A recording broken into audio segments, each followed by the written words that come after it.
But Dr. Cortex, we have not determined the cause of past failures. Minulé sme si povedali, ako Crash zachránil PlayStation, ale to bol len vrchol ľadovca. Táto hra má v sebe toľko tajomstiev, cenzúry a bizarností, že by to vystačilo na 3 telenovely. Kto ma ešte nepozná, ja som Ondrejos a vedeli ste, že Crash mal mať pôvodne obrovský úsmev? Že jeho najväčší nepriateľ má hlas ako istý krab z Bikini Bottom? Alebo že v Japonsku je to úplne iná hra? Pripravil som si pre vás 20 zaujímavostí, ktoré vám odpália dekel. Ak dáte like skôr ako poviem fakt číslo 5, ste legendy. Ideme na to. Prvá zaujímavosť. Willy the Wombat. Crash sa nemal volať Crash.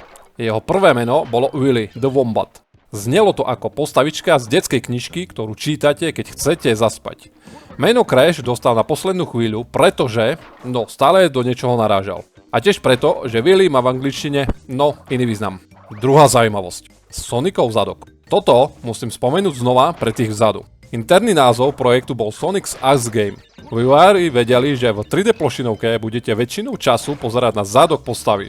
Takže Crashov zadok je pravdepodobne najdrahší a najpremyselnejší polygonový zadok 90. rokov. Tretia zaujímavosť. Mánia s krabicami. Krabice, ktoré rozbijate, tie v hre pôvodne neboli. Levely sa zdali testerom prázdne a nudné. Až 3 dni pred odovzdaním hry tam programátori narýchlo napchali bedne. Z núdzového riešenia sa stala hlavná mechanika hry. Štvrtá zaujímavosť. Wumpa Fruit. To ovocie, čo zbierate. Všetci tomu hovoríme jablka, ale nie sú to jablka. Volá sa to Wumpa Fruit. Prečo? Pretože vývojári sa báli, že ak použijú jablka, niekto ich zažaluje, alebo že to bude nuda. Chutilo by to vraj ako mix jablka a manga. Mňam. Piatá zaujímavosť. Tavna a Pamela Anderson. Crashova frajerka Tavna bola v prvej verzii extrémne vyvinutá. Inšpiráciou bola Pamela Anderson z Pobrežnej hliadky. Vedenie Universal Interactive ale dostalo infarkt a kričalo: toto je hra pre deti, pre Boha. Museli ju zmenšiť, obliecť a v druhom dieli ju radšej úplne vyškrtli s vysvetlením, že sa s Crashom rozišla kvôli pinstripovi. Chudák Crash. Šiesta zaujímavosť. Japonská verzia je iná. Japonci majú iný vkus. Keď Sony vydalo Crasha, povedali: fuj, ten vyzerá príliš americky a agresívne. Naughty Dog museli pre japonský trh zmeniť obal hry a Crashovi dorobili väčšie oči a menší úsmev, aby vyzeral milšie. Takže existujú dvaja Crashovia. Americký drsňak a japonský anime hrdina. Siedma zaujímavosť. Fake Crash. A tu vznikol mýtus. Obal japonskej hry bol taký divný, že vývojári z Naughty Dog si z neho robili srandu. Vyrobili postavičku Fake Crash s obrovskými zubami a hustým obočím, ktorá mala parodovať japonskú verziu. Nakoniec ju dali do hry Crash Bandicoot 3 ako easter egg. Osma zaujímavosť. Crash má v Japonsku 5 prstov. Všimli ste si, že Crash má len 4 prsty? V animákoch je to bežné, ale v Japonsku sú 4 prsty spájané s mafiou Yakuza, kde si členovia rezali prsty za trest. Sony sa bálo škandálu, takže v japonských verziách a reklamách má Crash dorobený 5. prst. Detaily, kamoš, detaily. 9. zaujímavosť. Hlas doktora Cortexa. Ak vám hlas doktora Cortexa znie povedomé, tak hlas mu prepožičal legendárny Clancy Brown. Kto to je? To je hlas pána Krabs z SpongeBoba. Takže áno, Cortex chce ovládnuť svet, pretože chce pravdepodobne ušetriť peniaze. 10. zaujímavosť. Ripper Roo a Disney. Ten modrý šialený klokan vo zvieracej kazajke? Jeho smiech nie je originálny, je to zrýchlený smiech hyeny z Disney rozprávky Lady and Trump. Naughty Dog jednoducho zobrali stock audio, pustí ho rýchlo a vznikla Nočná mora.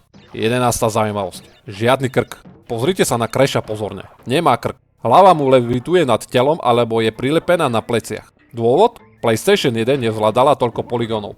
Keby mu spravili krk, hra by sekala. Riešenie? Žiadny krk, plynulá hra. Géniovia. 12. zaujímavosť. Level Stormy Ascent. Existuje level, ktorý bol tak ťažký, že ho museli z hry vymazať. Volal sa Stormy Ascent. Vývojári ho tam nechali na disku, ale bol nedostupný bez hackovania. Keď vyšiel remaster Insane Trilogy, level tam vrátili ako DLC. 13. zaujímavosť. Ken Kutaragi ho neznášal. Otec PlayStation Ken Kutaragi nenávidel Crasha. Keď mu hru prvýkrát ukázali, bol nahnevaný. Chcel, aby PlayStation 1 bola cool konzola s realistickou grafikou, nie s kresleným potkanom. Iróniou je, že ten potkan mu zarobil miliardy. 14. zaujímavosť. Hackovanie v Universal Studios. Naughty Dog nemali prístup k poriadnemu internetu.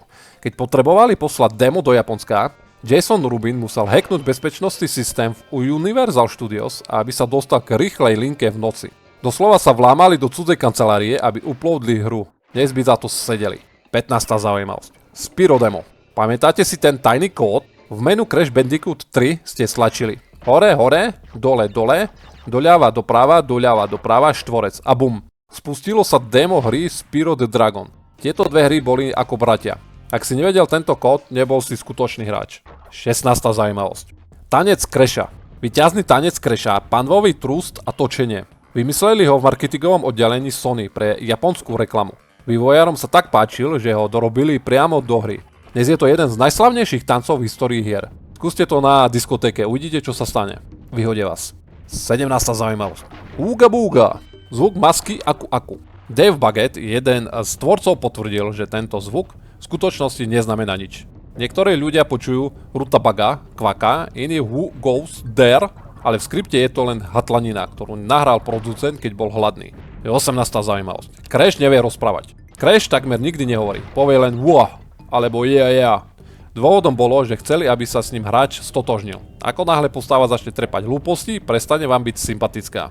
19. zaujímavosť. Načítavanie levelov. PlayStation 1 mala len 2 MB RAM.